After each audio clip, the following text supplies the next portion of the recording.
गणेश उत्सव सुरू झाल्याने सगळीकडे भक्तिमय असं वातावरण पाहायला मिळत आहे। यंदाच्या वर्षी टीम इंडियाने वर्ल्ड कप जिंकला, यामुळे सर्वच भारतीयांची मान अभिमानाने उंचावली। अशातच पुण्याच्या उमेश गोडसे यांनी आपल्या खेळाडूंना एक सलाम म्हणून गणेश उत्सवानिमित्त वर्ल्ड कपचा अनोखा देखावा तयार केला।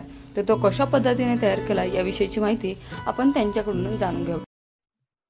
ऍक्च्युली मी एक क्रिकेटर पण आहे आणि मला एक कलेची आवड असल्यामुळे ह्या वर्षी आपल्या बाप्पासाठी काय करायचं हे डोक्यात प्लॅनिंग होता। आधी वर्ल्ड कपची ट्रॉफी बनवली, फक्त ट्रॉफी आणि गणपती एवढंच यावर्षी डोक्यात होतं। पण ट्रॉफी इतकी छान झाली की मित्रांनी सजेस्ट केलं की तू पूर्ण जर क्रिकेटची टीचर उभी केली तर खूप छान दिसेल। मग त्या हिशोबाने मग मी तयारी केली।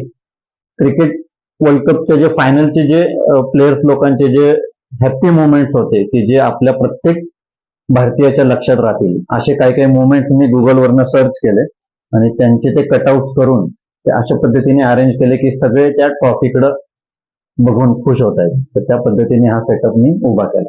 त्या ट्रॉफीसाठी मला 2 दिवस गेले, कारण त्याचं प्रॉपर मेजरमेंट आणि मी ऍक्च्युअल जी ओरिजिनल ट्रॉफी आहे त्याचे खूप बारकाईने अभ्यास केला की त्याचा शेप कसा असणार आहे, वर्ल्ड कपचे जे नाव लिहिलंय तर त्या काय पद्धतीने ते प्लेसमेंट केले, त्याचे प्रॉपर मेजरमेंट घेऊन त्या पद्धतीने मी ती बनवली आहे।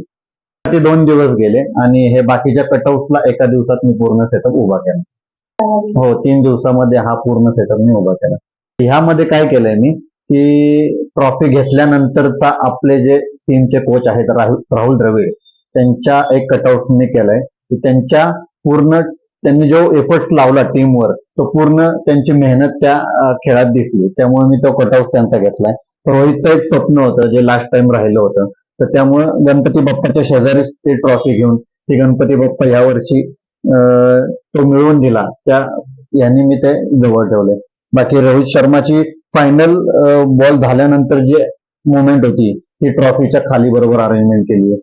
हार्दिक पांड्याच्या डोळ्यात अश्रू आले होते, तर ते रोहितला जी मिठी मारली तो एक कटआउट ठेवलाय।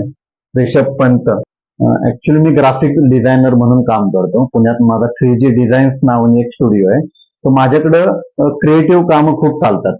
तर त्या संकल्पनेतनंच म्हणलं ह्या वर्षी काय करावं, तर वर्ल्ड कप ची थीम मला डोक्यात होतीच आणि एक क्रिकेटर असल्यामुळं क्रिकेट रिलेटेडच काहीतरी डेकोरेशन करावं या हिशोबाने मी अभ्यास केला आणि वर्ल्ड कप T20 2024 ह्या थीमवर मी डेकोरेशन बाप्पासाठी केलं यावर।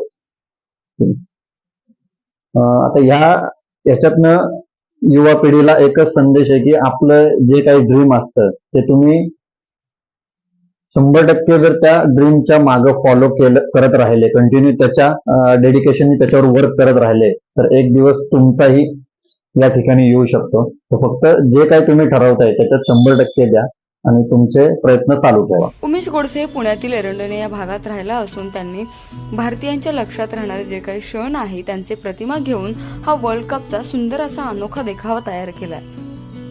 पुण्याहून प्राची केदारी, लोकलिटी।